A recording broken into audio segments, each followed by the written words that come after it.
Ce que j'ai eu comme renseignement, les choses sont simples. M. Moutamba est accusé, non pas d'avoir détourné l'argent de l'État, mais on l'accuse de tentatives de détournement. Tous les juristes vous diront, à ce niveau-là, il est présumé innocent. Il faut attendre les enquêtes, les conclusions, et la justice dira ce qu'il faut que l'on fasse. Mais en attendant, nous pouvons réfléchir sur ce qui se passe dans cette affaire. Pourquoi ont-ils été si nombreux, ceux qui ont voté pour la levée de l'immunité de M. Moutamba? Est-ce parce que les politiciens de chez nous sont tellement justes qu'ils sont sévères vis-à-vis de M. Moutamba? Ou est-ce que le geste et une certaine unanimité montrent qu'il y a autre chose? Quand je dis il y a autre chose, à quoi je pense? Mais je me souviens de M. Moutamba qui prend son poste. Je me souviens de ses discours. Je le vois marcher en tirant son bulldog sur la route.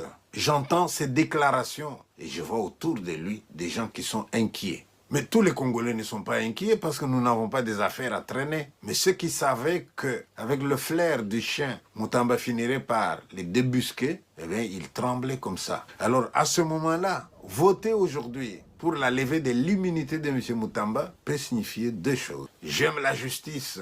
Je voudrais que la justice fasse son travail. Je vote pour la levée de son immunité. Ou alors, je vote pour la levée de l'immunité parce que si je ne le fais pas, tôt ou tard, Moutamba serait venu vers moi. Il m'aurait arrêté moi aussi parce que je suis malhonnête. Il faut aller dans ces deux sens-là. Alors, ce qui est important aujourd'hui, pour moi, parce que vous me demandez mon point de vue, c'est que la justice fasse son travail. Je ne pense pas que ce soit M. Moutamba qui refuserait que la justice fasse son travail. Et si la justice doit faire son travail, c'est la justice qui nous dira de quoi est-il question. Est-ce que c'est une accusation fortuite?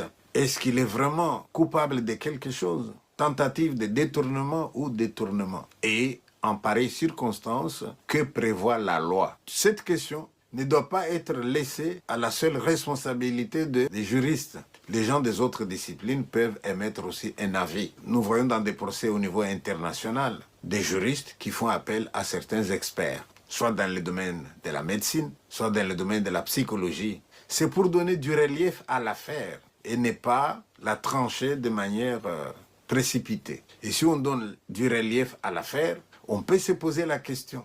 Si la personne qui est accusée est condamnée, eh bien, elle sera condamnée à quoi? En France, on a eu la condamnation de M. Sarkozy. Mais on a dit c'est quand même un ancien président. C'est pas lui qui va fuir pour se soustraire à la justice. Eh bien, on lui met un bracelet. Oui, on lui met un bracelet. Et puis après un temps, on dit, bah, vu son statut, vu son histoire, vu ce qu'on sait de lui, bon, on peut enlever le bracelet. Et puis on lui enlève la Légion d'honneur. On lui a enlevé la Légion d'honneur. Donc, il y a une certaine manière de s'adapter à la personnalité de la personne que l'on veut condamner. Au cas où M. Moutamba est coupable, est-ce qu'on peut l'emprisonner? Si moi je devais donner mon point de vue, je ne pense pas que M. Moutamba soit un malfaiteur qui, laissé en liberté, va prendre la fuite, va prendre les armes.